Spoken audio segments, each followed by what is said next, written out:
मुख्यमंत्री डॉक्टर मोहन यादव ने आज पार्टी नेताओं के साथ भाजपा प्रदेश कार्यालय में डॉक्टर श्याम प्रसाद मुखर्जी और पंडित दीनदयाल उपाध्याय जी की प्रतिमा पर पुष्पांजलि अर्पित की।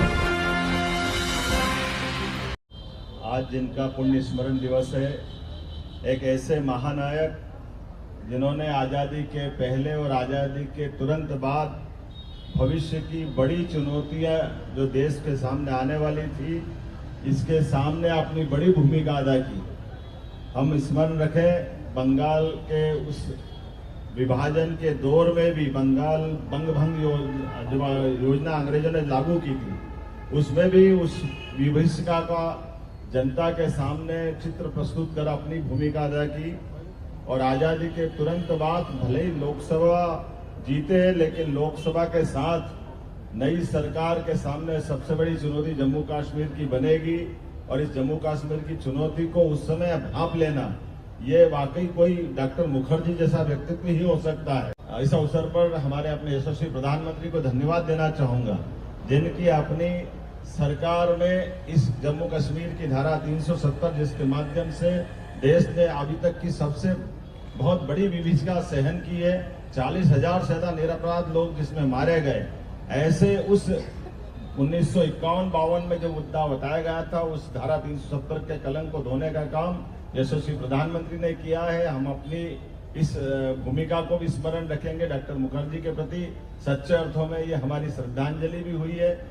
मेरी अपनी ओर से डॉक्टर मुखर्जी के आज बलिदान दिवस के अवसर पर विनम्र श्रद्धांजलि भी अर्पित करता हूं और उम्मीद करता हूं कि हम और आप सब मिलकर के मुखर्जी के जीवन के ऐसे विविध पक्षों को और आगे लाने में हम सब अपनी भूमिका अदा करें, उनको जाने, समझे, पढ़े, पढ़ाएं। मेरी अपनी ओर से आज भारतीय जनता पार्टी भोपाल के इस कार्यक्रम में विनम्र श्रद्धांजलि। मुझे इस बात का संतोष है कि आवागमन के साधन को लेकर के हमारी सरकार गंभीरता से काम कर रही है। जैसा हम सब की जानकारी के वर्तमान में इंदौर और भोपाल में मेट्रो ट्रेन का प्रोजेक्ट चल रहा है, उसके एक चरण का काम और बाकी रहेगा। इसी साल ये दोनों मेट्रो के चरणों की शुरुआत होने जा रही है। साथ ही साथ हमने निर्णय कल किया है कि वंदे भारत मेट्रो, यशस्वी प्रधानमंत्री ने एक नया मेट्रो का और नया वर्जन निकाला है। उस आधार पर हमारी बनी बनाई रेल पटरियां, उसमें वंदे मेट्रो, उसकी स्पीड भी डबल हो जाएगी।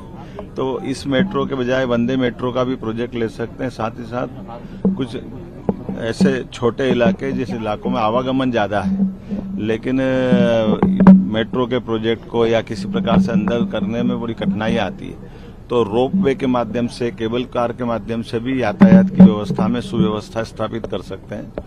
तो ऐसे कई विषयों को लेकर हमने ज्वाइंट मीटिंग की है और खासकर जो हमारे 5 शहर हैं अभी पहले चरण में, इंदौर, भोपाल, उज्जैन, ग्वालियर, जबलपुर, इन 5 शहरों में हम इस पे काम कर रहे हैं। और एक फिजिबिलिटी रिपोर्ट इसकी आई थी मेट्रो ट्रेन की, इंदौर से उज्जैन के बीच में।